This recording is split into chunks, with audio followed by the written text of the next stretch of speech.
Victoria, hvad har du lavet? Okay. Og Jesper den. Ja, om cirka 2 uger, så har vi terminsprøver. Og den første dag, der har vi skriftlig fremstilling. Det vil sige, at vi skal op i 4 uger. Okay, hej Julie. Kom ind, Julie.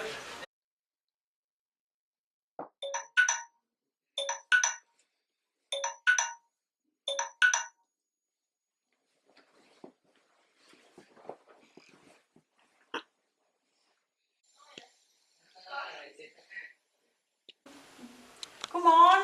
Inden vi starter, så vil jeg godt lige føre noget fravær. Vi er sikre på, at alle er her. Anne, hun er der. Bær, ja. Jytte. Ja, du er der. Godt.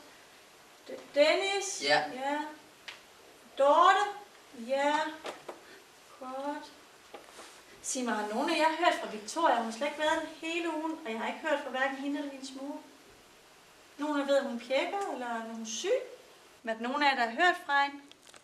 Hvad med dig, Dennis? Har du ikke nogen gange snakket med hende? Har du hørt fra hende? Nej. Nej, okay. Nå, vi må lige se. Hun er nok bare syg.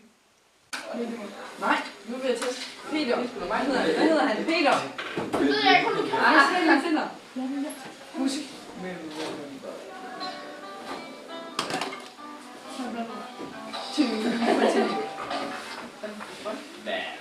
Hvad krafter ikke her?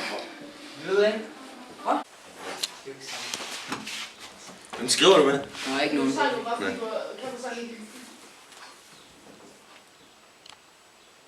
Skal ikke have det så Hey Julia, har du set Victoria her? Nej, jeg har ikke set det hele lang tid. Er der noget galt? Nej, ikke noget. Hey Dennis, skal du samle i det? Ja, det kan jeg godt.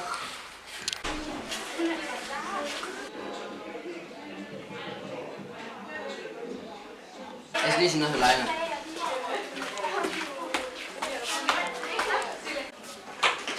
Ej.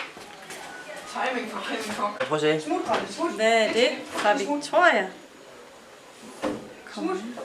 Jeg kommer ikke i skole mere. Du ved hvorfor. Ved du, hvad du mener med det? Nej. Så kommer du fandme med. Ej, ved du, jeg tror simpelthen, jeg prøver at køre over til en efter skole lige at se, om alt er okay. Det lyder lidt mystisk. Ja. Jeg kører over til efter skole, okay? Hvis du hører mere fra en, så kom lige til mig. Ja.